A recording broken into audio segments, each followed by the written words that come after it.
지난 한 주간 잘 지내셨습니까?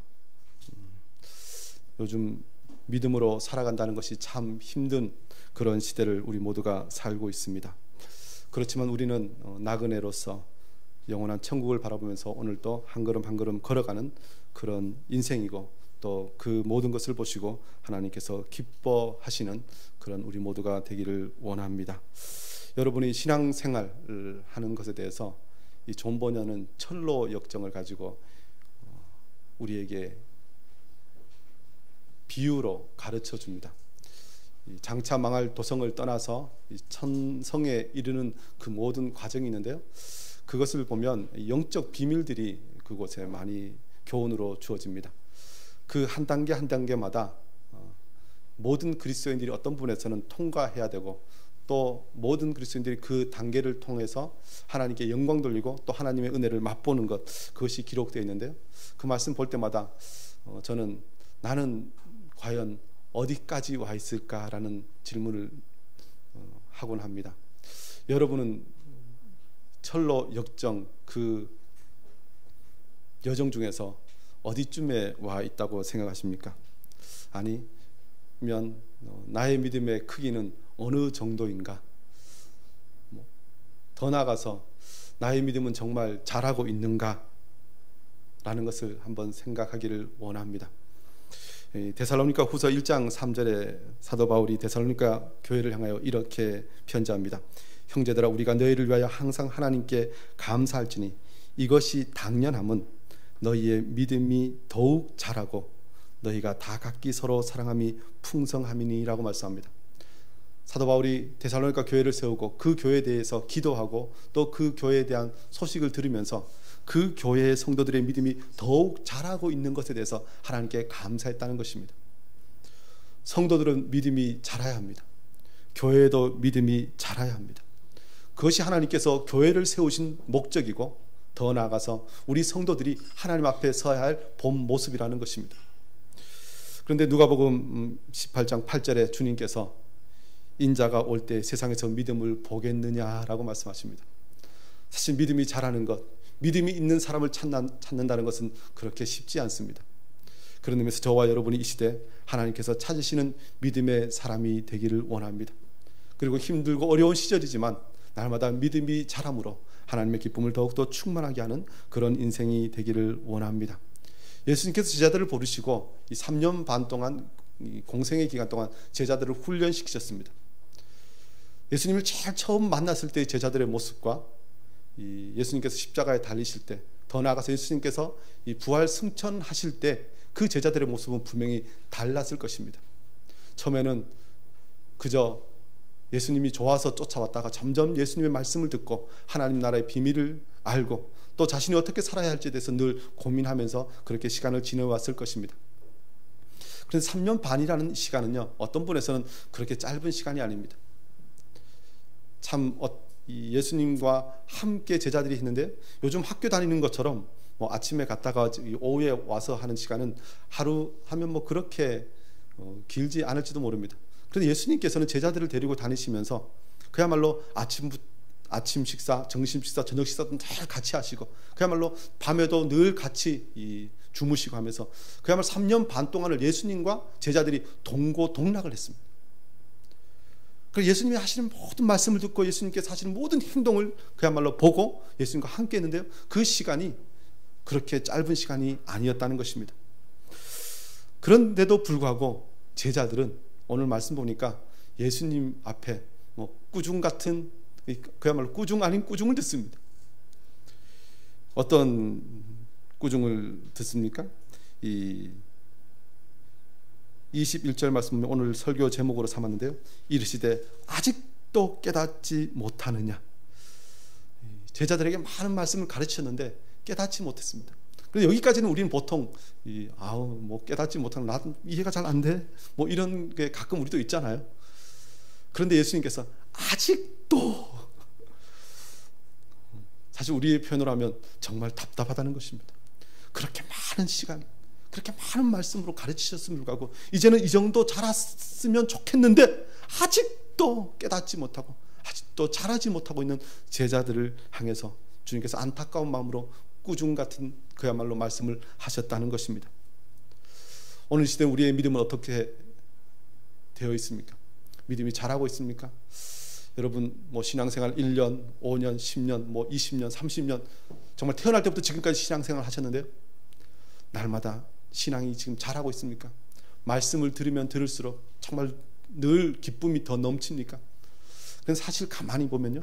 뭐 저도 목사지만 저도 태어날 때부터 신앙생활을 했다고 할 수 있죠. 유아 세례 받았으니까요. 그런데 사실 믿음이 점점 자라는 기보다는 뭐 말씀도 더 잘 잊어버리고 정말 어떤 부분에서는 이 자라기보다는 정체라도 됐으면 좋겠다 싶을 정도로 우리의 믿음이 그렇게 싹 커지고 있지 않다는 것입니다. 그런데 분명한 건 성경은 믿음이 자란다는 표현을 씁니다. 그리고 믿음이 작다 크다라는 표현을 씁니다. 그래서 믿음으로 구원받는데요, 그 믿음이 아주 어떤 분에서는 여러 종류가 있다는 것입니다. 단계가 있다는 것입니다. 중요한 것은 주님께서 이 구원에 이를 만한 믿음, 정말 모든 사람들에게 하나님께 영광 돌리는 그런 믿음을 소유한 자들, 그런 사람들을 부르시고 그런 사람들을 세상에 보내시면서 하나님 나라의 동역자로 삼으시고 하나님 나라의 일꾼으로 삼으신다는 것입니다. 제자도 제일 처음 예수님께 왔을 때는요, 얼마나 믿음이 정말 커 보였는지 모릅니다. 우리가 뭐 기억하듯이 베드로가 예수님께 부름 받았을 때 그가 어떻게 예수님께 반응합니까? 그가 배와 그물을 버려두고 아비 집을 버려두고 그야말로 자기가 가지고 있던 모든 것을 버려두고 예수님을 쫓았습니다. 믿음이 어느 정도로 보이십니까? 대단하지 않습니까? 요즘 그렇게 하면 심지어 사람들이 뭐라 그러겠습니까? 미쳤다 미쳤다. 그럴 정도로 그 믿음이 정말 대단한 믿음처럼 보입니다. 그런데 우리가 뭐 기억하듯이 베드로가 나중에는 예수님께서 어찌 믿음이 없느냐라고 꾸중 들을 정도로 그의 믿음이라는 것은 그야말로 변화가 무쌍했습니다. 믿음이 참 자라고 싶은데 자랐으면 좋겠는데 그것이 쉽지 않습니다. 왜 믿음이 자라지 않을까요? 오늘 말씀 보면요, 예수님께서 제자들에게 어찌하여 믿음이 작으냐, 어찌하여 아직도 깨닫지 못하느냐 하시면서 몇 가지 믿음이 자라는 비결을 말씀해 주십니다. 오늘 읽은 말씀 마가복음 8장 14절에 이렇게 말씀하죠. 제자들이 떡 가져오기를 잊었으며 배에 떡 한 개밖에 그들에게 없더라. 예수께서 경고하시되 삼가 바리새인들의 누룩과 헤롯의 누룩을 주의하라 하시니, 예수께서 먼저 이 바리새인의 누룩과 헤롯의 누룩을 주의하라고 하셨습니다. 우리가 믿음이 자라기 위해서는 바리새인의 누룩과 헤롯의 누룩을 주의해야 합니다. 예수님께서 왜 이 말씀을 하셨습니까? 이 바리새인과 헤롯의 누룩이 영향력이 있기 때문에 그렇습니다. 이것이 적은 누룩이지만 온 덩어리에 퍼져서 영향력을 미칩니다. 그야말로 작은 밀가루 반죽을 크게 부풀게 합니다. 이것이 하나님 나라의 성장에 대해서도 비유하지만 오늘 본문 말씀은 이것이 우리의 믿음이 자라는 것을 방해하는 것으로 오늘 가르쳐지고 있습니다. 특별히 오늘 말씀 보면요, 이 말씀을 하시자 오늘 16절 보면 제자들이 서로 수군거리기를 이는 우리에게 떡이 없음이로다 하거늘 이라고 말합니다. 예수님께서 바리새인과 헤롯의 누룩을 주의하라 그러니까 제자들이 제일 먼저 딱 생각하는 것은 우리에게 떡이 없다. 그래서 예수님께서 미리 걱정하시고 이 말씀을 하시는가 보다라고 이야기했다는 것입니다. 그런데 예수님께서 이 말씀을 하신 이유는 그것이 아니라는 것입니다. 이 마태복음 16장에도 동일하게 이 말씀이 기록되어 있는데요, 이 말씀 보면 예수님께서 이 말씀을 하신 이유가 이 떡의 누룩이 아니요 바리새인과 사두개인들의 교훈을 삼가라고 이 말씀을 하셨다는 것입니다. 그런데 제자들은 그 예수님께서 바리새인과 사두개인들의 교훈을 주의하라고 하신 그 말씀을 우리에게 떡이 없어서 예수님께서 그 말씀 하신다라고 들었다는 것입니다. 왜 그랬습니까? 이들의 지금 상황이 그렇게 들을 수밖에 없는 상황이라는 것입니다. 오늘 이 14절에 배경으로 이렇게 이야기하잖아요. 제자들이 떡 가져오기를 잊었음에 배에 떡 한 개밖에 없다. 그들이 배를 딱 타고 보니까 어떤 분은 끼니 때가 되면 떡을 먹어야 되는데 예수님과 제자들이 많이 있는데 그들이 먹을 떡이 딱 하나밖에 없는 것을 발견했다는 것입니다. 아차, 큰일 났다. 가슴이 덜컹거리고 있는 순간에 예수님께서 바리새인과 헤롯의 누룩을 주의하라 하시니까 누룩, 떡, 예수님께서 이것 때문에 우리에게 말씀하시는구나 라는 것을 들었다는 것입니다. 예수님의 말씀하신 본뜻과 자기들이 듣는 것이 달랐다는 것입니다. 자기들의 상황 때문에, 어떤 것을 들은 영향력 때문에 우리가 하나님의 말씀을 듣는 것을 어떤 것은 깨닫지 못하고 왜곡해서 듣고 잘못 듣고 자기가 듣고 싶은 대로 듣는다는 것입니다. 왜 그렇게 들었습니까? 그러면서 이것을 왜 예수님께서는 바리새인과 헤롯의 누룩이라는 표현을 쓰십니까? 바로 앞에 보면요, 이 마가복음 8장 11절부터 13절 보면 바리새인들이 어떤 사람들인지에 대해서 나옵니다. 바리새인들이 와서 예수님께 힐난하면서 그를 시험하여 하늘로부터 오는 표적을 구했다는 것입니다. 그래서 예수님께서 마음속으로 깊이 탄식하시며 이르시되 어찌하여 이 세대가 표적을 구하느냐, 내가 진실로 너희에게 이르노니 이 세대에 표적을 주지 아니하리라 하시고 그들을 떠나 다시 배에 올라 건너편으로 가시니라. 바리새인들이 와서 예수님께 표적을 보여달라고, 물론 그 마음속에는 힐난하려는 뜻이 있습니다. 그런데 왜 그렇게 요구했겠습니까? 표적을 보여주면 내가 당신을 인정하겠지만 표적을 보여주지 않으면 인정하지 못하겠다는 것입니다. 그런데 예수님께서 그들에게 어떤 표적을 보여주시지도 않으시고 그냥 그들을 떠나 배를 타고 가셨다는 것입니다. 이 바리새인들의 요구, 말하는 것에 대해서 제자들이 들었습니다.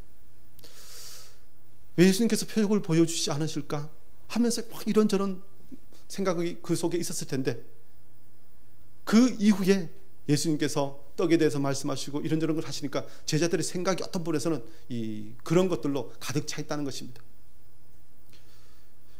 이 누룩이 무엇입니까?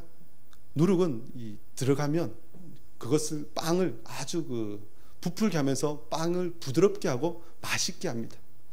달지 않은 밀가루 반죽도 누룩이 들어가서 자꾸 부풀면 자꾸 씹게 되고 그것이 아주 단맛으로 바뀌게 됩니다.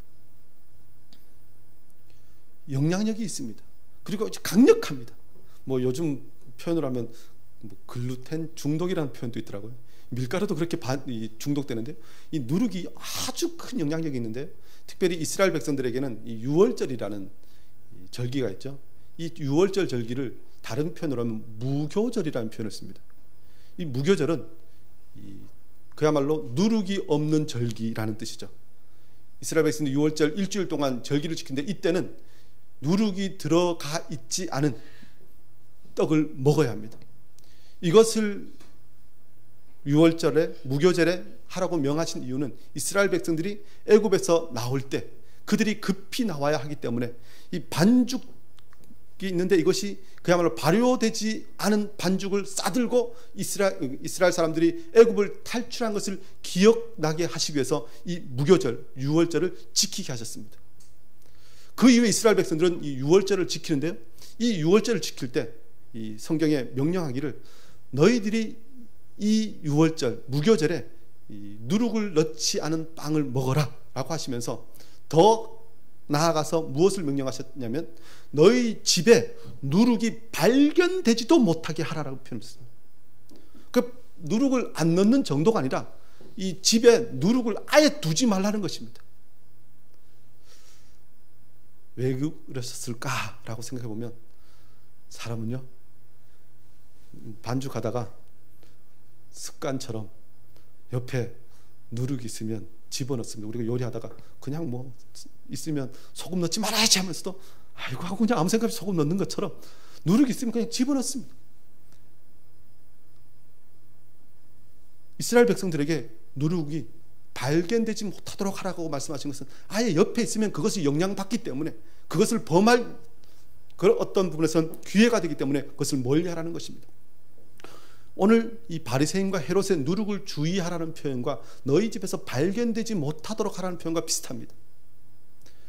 우리가 믿음이 자라야 하는데요, 누룩과 같은 세상의 교훈들이 와서 우리의 믿음이 자라지 못하도록 한다는 것입니다.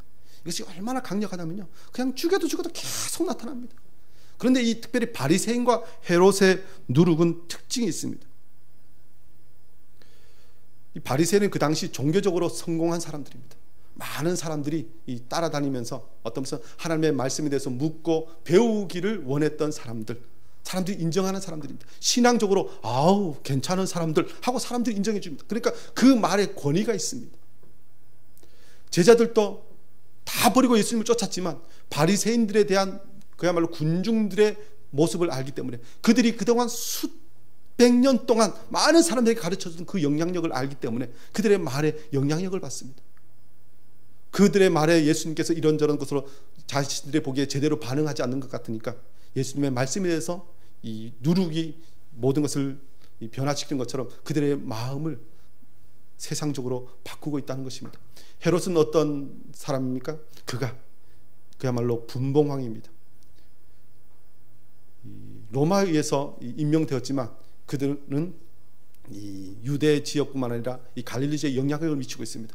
그런데 이 세속적인 권력을 가지고 있는 이 사람이 단순히 세속적인 권력 지배자로만 이스라엘 사람들에게 인식되었다면 뭐 그렇게 이스라엘 백성들이 우리 왼수야 하고 말 안 들었을 것이지만, 헤롯은 그야말로 종교적 열심을 가지고 예루살렘에 헤롯 성전을 지었는데, 이게 46년 동안 지었는데 뭐 고대 기록에 보면 이 솔로몬 성전보다 더 크고 화려하게 지었고, 성경에도 제자들이 예수님과 예루살렘을 걸으면서 예수님 이 성전을 보십시오 자랑할 정도로 엄청난 건축물을 지었던 것이 헤롯입니다.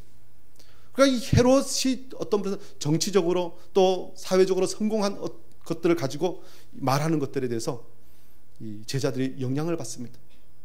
오늘 이 시대 우리는 어떻습니까? 이 신앙생활 한다고 하면서 하나님의 말씀을 대로 산다고 몸부림치지만 더 자주 세상의 영향력들, 세상의 말들이 누룩처럼 내 속에 들어와서 나의 가치관을 바꾸고 우리의 믿음을 그야말로 흐트러뜨립니다. 말씀대로 잘 자라야 하는데요, 꼭 잡초처럼 이것이 들어옵니다. 우리 옥상 텃밭에 이 상추랑 고추를 심었잖아요. 이건 물 잘 줘야 이게 잘 자라고 대비도 잘 줘야 자라는데요, 이 잡초는 정말 어디서 날아왔는지 모르는데 물을 뭐 일주일, 2주일 안 줘도 정말 잘 자랍니다. 씨도요, 뭐 며칠 만에 그냥 씨가 생겼다가 그것이 또 이 번성하고요. 오늘 말씀 저는 누룩을 주의하라는 표현과 함께 잡초를 주의하라는 표현을 쓰고 싶을 정도로 그렇습니다. 이 세속의 것들은 그만큼 강력하게 우리의 신앙이 믿음이 자라는 것을 방해한다는 것입니다. 심지어 이 서기관과 바리새인들에 대해서 예수님께서 어떤 말씀을 하시냐면요, 마태복음 23장 13절 15절에 이렇게 말씀합니다. 화 있을진저 외식하는 서기관들과 바리새인들이여, 너희는 천국 문을 사람들 앞에서 닫고 너희도 들어가지 않고 들어가려 하는 자도 들어가지 못하게 하는도다. 화 있을진저 외식하는 서기관들과 바리새인들이여, 너희는 교인 한 사람을 얻기 위하여 바다와 육지를 두루 다니다가 생기면 너희보다 배나 더 지옥 자식이 되게 하는도다.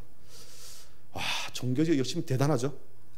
이 교인 한 사람을 얻기 위해서 바다와 육지를 두루 다니다가, 오늘 이 시대 우리가 전도의 열정이 이 정도만 있었어도 그냥 우리 교회가 엄청나게 부흥했을 텐데, 바다와 육지를 두루 다니면서 교인 한 사람을 구했다는 것입니다. 그런데 그 사람을 어떻게 해요?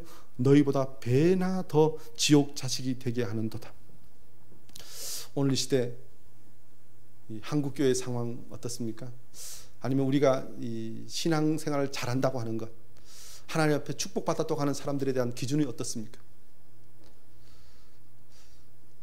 예수님 당시에 바리새인과 서기관들이 사람들에게 인정받고 그들이 기득권층으로 있었던 것처럼, 오늘 이 시대 어떤 부분에서는 정말 하나님을 위하여 자신의 모든 것을 다 드리며 정말 예수 그리스도의 십자가를 지고 예수님을 따라가고자 하는 사람들, 그런 사람들보다는 이 시대의 서기관과 바리새인과 같은 사람들이 더 종교적 권력을 가지고 사람들을 미혹하는 시대가 아닌가 생각이 듭니다. 또 그것이 신앙생활 잘하는 것이냐 생각해서 그들을 따라가다가 같이 망하는 그런 시대가 아닌가 생각 듭니다. 그런 의미에서 저와 여러분이 다시 한번 제대로 분별하고 제대로 예수 그리스도의 가르침을 따라야 할 줄 믿습니다. 특별히 이 오늘 바리새인과 서기관들을 보면요, 이들이 예수님에 대해서 표적을 보여달라고 그러죠. 증거만 보여주면 내가 믿겠다는 것입니다. 사실 이것도 바리새인과 서기관들 누룩과 같습니다. 우리가 자주 우리의 믿음이 좀 없을 것 같을 때마다 우리가 그냥 농담 비슷하게 하는 이야기가 있죠. 하나님 이것만 주시면 제가 표적을 보여달라는 것입니다. 그런데 믿음은 표적을 보고 자라는 것이 아닙니다. 성경의 많은 부분에요, 표적과 기적, 그야말로 이적을 보고 믿음이 자랐다라는 성경은 없습니다. 제일 처음엔 그런 것 같습니다. 이 엘리야 시대만 해도 하늘에서 불이 떨어지니까 모든 사람들이 와 그랬습니다. 그런데 그 믿음은요, 조금 지나니까 그 사람들이 어떤 사람으로 바뀝니까? 엘리야를 잡아 죽이려고 쫓아오는 사람으로 바뀝니다. 믿음은 표적과 기적으로 생기는 것이 아닙니다. 믿음은 그야말로 하나님의 말씀을 듣고 그 말씀에 순종할 때 생깁니다. 그래서 고린도전서 5장 6절은 이렇게 말씀합니다. 너희가 자랑하는 것이 옳지 아니하였다. 적은 누룩이 온 덩어리에 퍼지는 것을 알지 못하느냐. 너희는 누룩 없는 자인데 새 덩어리가 되기 위하여 묵은 누룩을 내버리라. 우리의 유월절 곧 그리스도께서 희생되셨느니라. 이러므로 우리가 명절을 지키되 묵은 누룩으로도 말고 악하고 악의에 찬 누룩으로도 말고 누룩이 없이 오직 순전함과 진실함의 떡으로 하자.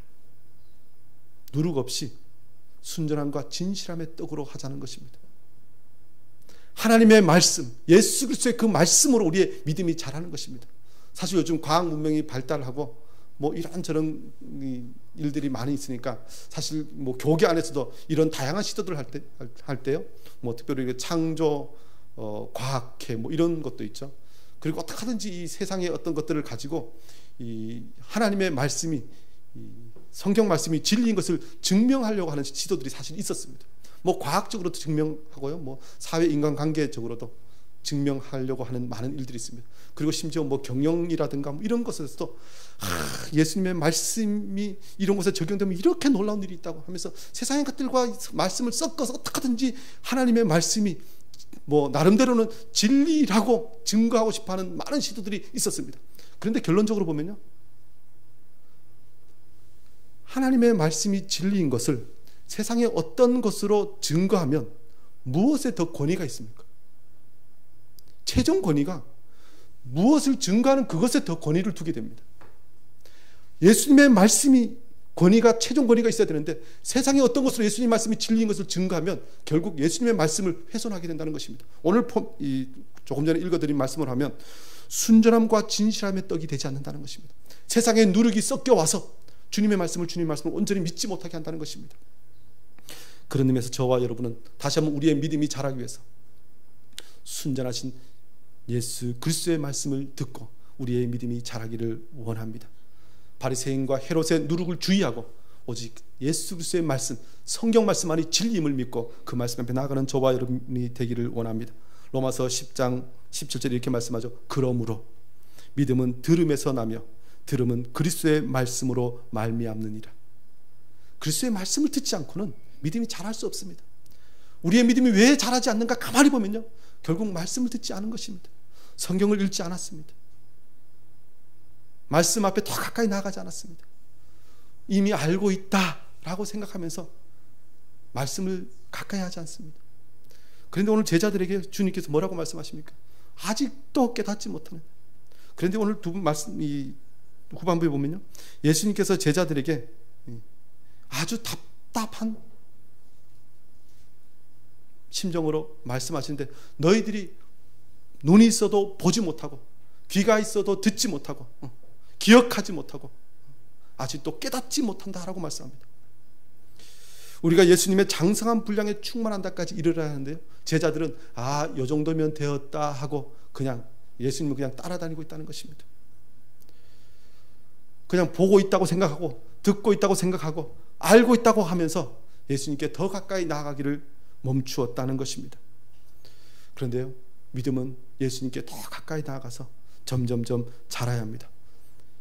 에베소 4장 13절에 이렇게 말씀합니다. 우리가 다 하나님의 아들을 믿는 것과 아는 일에 하나가 되어 온전한 사람을 이루어 그리스도의 장성한 분량이 충만한 데까지 이르리니, 그리스도의 장성한 분량이 충만한 데까지 끊임없이 나아가야 하는데 이제 됐다 하고 멈춘다는 것입니다. 그러면서 우리의 믿음이 자라기 위해서는 먼저 내가 어느 수준에 있는지 알아야 합니다. 제자들은 자신들이 어느 수준에 있는지 몰랐습니다. 그들이 나는 잘 믿는다 라고 생각했던 것 같습니다. 예수님께서 오병이어로 5,000명을 먹이실 때 떡을 나눠줬잖아요. 예수님의 그 기적에 동참하면서 나는 대단한 사람이야 라고 생각했을지 모르겠습니다. 예수님께서 이 떡 7개로 4,000명을 먹이시고 7광주를 거둘 때 거기에 같이 일했습니다. 예수님께서 5,000명을 먹이시고 12광주를 거두고요, 4,000명을 먹이시고 5,000명을 먹이시고 12바구니를 거두고 4,000명을 먹이시고 7광주를 거둔데, 이 7광주는요, 광주리가 크기가 이 바구니랑 비교하면 훨씬 큽니다. 사도행전 보면 사도 바울이 다메섹에서 탈출할 때 광주리를 타고 탈출했다는 표현이 있습니다. 광주리는 이 사람 어른 하나가 들어갈 정도로 큰 것입니다. 그러니까 이 4,000명을 먹이실 때, 오늘 이 마가복음 8장 앞부분에 나온 말씀이죠. 그 엄청나게 많은 이 떡을 거두었던 그 현장에 제자들이 같이 있었습니다. 그러니까 나도 정말 대단해 라고 생각한 그때 예수님께서 넌 아직도 멀었다, 내지는 넌 아직도 못 보는구나, 아직도 듣지 못하는구나 말씀하셨다는 것입니다. 혹시 우리가 그런 사람 아닙니까? 나는 아직도 보지도 못하면서 보는 것처럼, 듣지도 못하는 것면서 듣는 것처럼, 주님의 말씀을 기억하지 못하면서 기억하고 있는 것처럼 살고 있지 않습니까? 심지어 예수님께서 답답하셔서 말씀하십니다. 19절 20절 말씀 보면요, 내가 떡 5개를 5,000명에 떼어줄 때 조각 몇 바구니를 거두었더냐, 또 7개를 4,000명에 떼어줄 때 조각 몇 광주를 거두었더냐. 떡 1개밖에 없다고 걱정하는 제자들에게 이 말씀을 하십니다. 5개로 5,000명을 먹이시고 7개로 4,000명을 먹이신 그 주님을 옆에 두고도 우리는 떡 1개밖에 없다고 걱정하는 사람이라는 것입니다. 제자들만 이럽니까? 우리는 안 그럽니까? 사실 요즘 많은 사람들의 걱정이 무엇입니까? 오늘 요즘 이 경제적으로 많은 어려움들을 이 국가가 가지고 있다는 이야기를 합니다. 각 가정 개인적으로 마찬가지입니다. 요즘 사람들이 노후는 어떻게 할까? 이것이 걱정이라고 이야기합니다. 사실 준비하고 이런저런 것들을 해야 합니다. 그러나 그것 때문에 정말 하나님께서 나와 함께 하셨다는 것에 대한 믿음이 드러나지 않는다면 우리는 다시 한번 기억해야 됩니다. 지난 인생 동안 주님께서 우리에게 얼마나 큰 복을 주셨는지, 얼마나 놀라운 기적과 같은 역사를 하셨는지 우리는 다시 한번 기억해야 됩니다. 우리의 직장이 얼마나 기적적으로 우리에게 다가왔습니까? 나의 삶이 얼마나 궁핍한데서 얼마나 풍성해졌습니까? 나의 건강이, 나의 모든 것이 예수 그리스도를 만나기 전과 만난 이유가 이렇게 바뀌었음을 가고 우리는 주님의 그 은혜와 그 사랑을 기억하지 않고 인정하지 않을 때가 있다는 것입니다. 주님의 그 역사를 우리가 기억한다면 우리는 우리의 남은 시간도 믿음으로 반응할 수 있는 줄 믿습니다. 믿음 없는 사람, 이 사람들이 제자들만 아니라 저와 여러분의 오늘 모습을 기억하면서 다시 한번 주님 앞에 믿음을 달라고, 또 믿음을 성장시키기 위해서 우리에게 다시 한번 우리의 눈을 들어 주의 법에 귀한 것을 보게 해 주시고, 우리의 귀를 열어 주님의 세미한 음성을 듣게 하여 주시고, 우리의 기억을 새롭게 하여서 이스라엘 백성들을 애굽에서 건져내셔서 가나안 땅으로 들이셨던 그 주님의 역사처럼 나의 인생에도 그렇게 하신 것들을 늘 기억나게 해달라고 기도하고, 또 그것을 하나님께 감사하고 영광 돌리는 인생 되기를 원합니다. 더 나아서 깨닫게 해달라고, 정말 세상의 모든 것을 보면서 깨닫는 자가 되게 해달라고 저와 여러분이 기도하면서 나아가야 할 줄 믿습니다. 예수님께서는 제자들이 잘하기를 원하셨습니다. 그리고 무엇을 보고 깨닫기를 원하셨습니다. 그런데 제자들은 여전히 그런 것들을 하지 않았다는 것입니다. 주님께서 제자들에게 이 오병이어의 기적으로 그들을 먹이신 이유가 무엇입니까? 성경은 사람은 떡으로만 살 것이 아니라 하나님의 말씀으로 사는 존재임에 대해서 가르치시려고 이 기적을 행하셨다는 것입니다. 그런데 사람들은 여전히 떡에만 멈춰 있습니다. 하나님의 말씀까지 가야 되는데 떡에만 멈춰 있습니다. 예수님께서 병자들을 치유하시고 귀신들을 내쫓으신 것 이유가 무엇입니까? 단순히 그 사람들을 그냥 병을 고치는 수준에 머물게 하시는 것이 아니라 하나님께서 모든 것을 회복시키시고 더 나아가서 영원한 생명을 주시는 분임을 깨닫게 하시기 위해서 그 일을 하셨는데, 사람들은 그냥 병 고침을 받은 그 자리에 머물러 있다는 것입니다. 제자들도 그것만 보았다는 것입니다. 예수님께서 기적과 표적을 행하신 이유가 무엇입니까? 야, 내가 대단한 존재이지, 봐라, 자랑하려고 하셨습니까? 아닙니다. 예수님께서 기적과 표적을 행하신 이유는 예수님께서 하나님의 아들이심을 믿게 하시기 위해서 그것을 행하셨습니다. 더 나아가서 그 하나님의 아들이신 예수 그리스도께서 하신 말씀을 믿더라, 그것이 우리에게 기적과 놀라운 역사들을 행하신 이유라는 것입니다. 우리의 성공과 우리의 회복과 우리의 자랑으로 그치는 것이 아니라 그 일을 통해서 하나님의 말씀에 더 무릎 꿇는 자로 만드시기 위해서 그 모든 일을 하셨음을 믿고 다시 한번 예수 안에서 모든 것을 할 수 있는 자가 될 수 있도록 기도하며 나아가는 저와 여러분 되기를 원합니다. 이전에는 못했지만 이제 잘해야 합니다. 제자들도 오늘 본문에서는 예수님께 꾸중을 들었지만 그야말로 예수님의 부활 승천하심을 본 이후에 마가의 다락방에 성령의 충만함과 강림하심을 누린 이후에는 정말 세상의 그 어떤 자들도 비교할 수 없는 그런 믿음으로 세상을 향하여 나아갔음을 우리 모두가 다시 한번 기억하면서, 주님, 나도 그렇게 믿음이 자라게 하여 주시고 또 나의 믿음을 방해하는 모든 것들을 제하여 주시고 날마다 주님의 귀한 역사를 보게 해달라고 기도하며 나아가는 저와 여러분 되기를 원합니다. 그리고 믿음이 자라는 것에는요, 특별히 믿음은 자라는 원리가 있습니다. 오늘 마가복음 8장 22절부터 26절 말씀 보면요, 예수님께서 베세다에서 한 시각장애인을 고치시는 장면이 나옵니다. 사람들이 맹인한 사람을 데리고 예수께 나와 손 대시기를 구하거늘 예수님께서 맹인의 손을 붙잡으시고 마을 밖으로 데리고 나가사 눈에 침을 뱉으시고 그에게 안수하시고 무엇이 보이느냐 물으시니 쳐다보면 이르되 사람들이 보이나이다. 나무 같은 것이 걸어가는 것을 보나이다 하거늘. 예수님께서 이 사람을 고치실 때 아주 우리가 이전에 고치신 것과 비교하면 아주 번거로운 일들을 행하십니다. 보통은 내 딸이 고침을 받았으니까 집에 가라. 그러니까 가보니까 나았어요. 예수께서 말씀 한마디로 사람을 고치실 수 있고 귀신을 쫓아내실 수 있으심에도 불구하고 오늘은 예수님께서 손을 붙잡으시고 굳이 마을 밖으로 가시고 또 굳이 침을 뱉으셔서 그에게 안수하시고 무엇이 보이는가 물으셨다는 것입니다.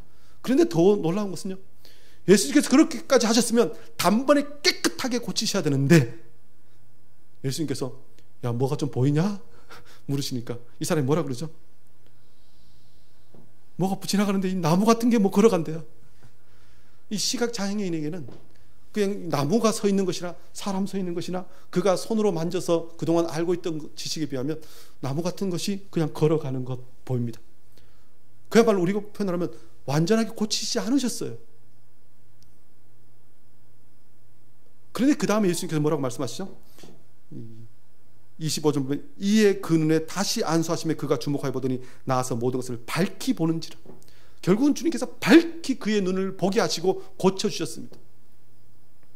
왜 그러셨을까요?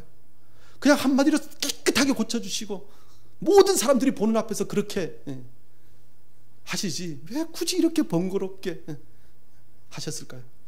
오늘 말씀 보면요, 앞부분에 보면 이 믿음이 아직 제대로 자라지 않는 이 제자들을 향하여 또 우리를 향하여 믿음은 그야말로 하루아침에 크게 자라는 것이 아니라 믿음에 자라는 것은 단계가 있음을 우리에게 보여주시기 위해서 가르치시기 위해서 이 말씀을 하신 줄 압니다. 고린도서 13장 9절에도 이런 말씀이 있습니다. 우리는 부분적으로 알고 부분적으로 예언하니 온전한 것이 올 때는 부분적으로 하던 것이 패하리라. 어떤 때는 부분적으로 하던 것이 조금 지나면 온전하게 알게 되고 행하는 일들이 있다는 것입니다. 믿음은 오늘 아침에 갑자기 자라지 않습니다. 갑자기 자라는 것 같아도 그 믿음은 다시 그야말로 굳건한 반석이 될 정도로 다져지는 시간이 필요합니다. 사도 바울도 이 다메섹 도상에서 예수 그리스도를 만나고 그가 회심합니다. 근데 그가 곧바로 예루살렘에 가갖고 야, 예수님이 정말 그리스도신데 너희들이 믿어라 이렇게 하지 않습니다. 다메섹이 아라비아에 가서 그가 3년 동안 그가 이 시간을 보내고 다시 예루살렘을 갔다는 표현이 있습니다.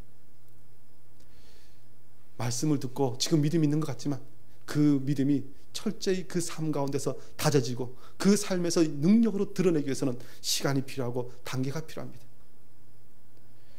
그야말로 어떤 어린아이 모든 것을 다 이룰 것 같은 큰 믿음도 사실 그렇게 이 사람들이 와 하는 믿음은요, 가만히 보면요 거의 대부분 그 다음날 되면 언제 그랬냐는 듯이 흔적도 없는 것을 보게 됩니다. 정말 믿음은 공부하기 하나하나 정말 하나님께서 주시는 사건과 그 모든 것을 믿음으로 말씀으로 이겨나가면서 자라는 것이라는 것입니다. 그래서 우리가 그냥 하루아침에 모든 것을 다 이루는 것처럼 하는 것, 사실 그 믿음은요 제대로 된 믿음이 아니라는 것입니다. 사실 한국교회가 그런 부분에서는 지금 한국교회에 있는 많은 폐해들이 그런 영향력이 있습니다. 옛날에 부흥회를 하면요 그냥 뭐 어느 날 회심하고 놀라운 능력을 행하고 뭐 그런 일들을 사람들이 이야기합니다. 그런데 그야말로 그런 것들이 하루아침에 사라지면서 그런 사람들이 넘어지는 것을 통해서 한국교회가 많이 힘들어진 것을 우리 모두가 보게 됩니다. 그러면서 저와 여러분이 다시 한번 우리의 신앙을 한 단계 한 단계 우리의 믿음을 잘하는 것에 우리의 마음을 쓰고 훈련받기를 원합니다. 예수님께서 제자들을 그렇게 3년 반 동안 데리고 다니지 않으셔도 사실 되잖아요. 그냥 하루아침에 말씀 주시고 능력 주시고 가라 하고 다 됐다 뭐 그러셔도 되는데 예수님께서 굳이 3년 반 동안 데리고 다니시면서 다 보여주십니다. 정말 힘들고 고단한 시간을 보내시면서 그 제자들을 훈련시키십니다. 저와 여러분도 믿음이 자라기를 원합니다. 그런데 그 믿음이 자라기 위해서는 우리에게 시간이 필요합니다. 그런 면에서는 주님께서 우리에게 시간을 주시고 사건을 주십니다. 그리고 그 사건에 순종하는 만큼 우리가 주님의 능력과 은혜를 경험하고 우리의 믿음이 자라게 된다는 것입니다. 말씀을 듣고요, 사실 주일날 우리가 말씀을 듣고 이 말씀에 대한 믿음이 제대로 자라기 위해서는 이 말씀을 붙들고 나아가면 참 두려운 일이지만 월요일부터 직장에서 가정에서 우리가 만나는 사람들에게 이 문제 가지고 우리를 도전하는 사람들이 있을 것입니다. 그럴 때 우리가 말씀을 붙들고 싸워서 이기면서 정말 말씀대로 사니까 정말 승리하는구나, 하나님의 능력이 나에게 임하는구나 경험할 때 그것이 정말 나의 믿음입니다. 사실 말씀과 사건을 그렇게 주시면서 우리의 믿음을 공고하게 하시는 것, 그것이 하나님께서 그의 사람들을 훈련시키시고 그의 사역자들을 세우시는 방법이라는 것입니다. 저와 여러분이 이 말씀 기억하면서 주님 나의 믿음이 자라게 달라고 기도하면서 그렇게 힘쓰기를 원합니다. 계시록 3장 18절 보면 이렇게 말씀하죠. 내가 너를 권하노니 내게서 불로 연단한 금을 사서 부요하게 하고 흰옷을 사서 입어 벌거벗은 수치를 보이지 않게 하고 안약을 사서 눈에 발라 보게 하라고 말씀합니다. 이 불로 연단한 금을 사서 부요하게 하라는 것입니다. 금과 같은 믿음이라는 표현을 쓰는데요, 믿음은 불로 연단하는 것 같은 사건을 통과해야 제대로 된 믿음이 나옵니다. 그리고 그 모든 것을 통해서 다시 한번 하나님의 역사하심을 보는 것, 그것이 저와 여러분이 오늘 이 시대를 살아가면서 믿음을 키우는 비결인 줄 믿습니다. 그리고 그 일을 통해서 저와 여러분의 믿음이 자라기를 원합니다. 베드로서 3장 18절은 베드로가 이 교회를 향해서 이렇게 권면합니다. 오직 우리 주 곧 구주 예수 그리스도의 은혜와 그를 아는 지식에서 자라가라. 자라가라는 것입니다. 저와 여러분이 예수 그리스도의 제자가 되기 위해서 이 마지막 때 제대로 사명을 감당하기 위해서 날마다 믿음이 자라기를 원합니다. 믿음이 제대로 자라기 위해서 바리새인과 헤롯의 누룩과 같은 것들을 삼가는 저와 여러분이 되기를 원합니다. 우리의 믿음이 자라는 것을 방해하는 모든 것들을 제거하는 그런 분들이 되시기를 원합니다. 더 나아가서 우리의 믿음이 한 단계 한 단계 자랄 때마다 주님의 역사하심과 그 은혜를 맛볼 뿐만 아니라 그것을 선포하면서 이 마지막 때 사명을 감당하는 여러분 되시기를 주 이름으로 축원합니다. 기도하겠습니다. 주님, 우리가 주님 앞에서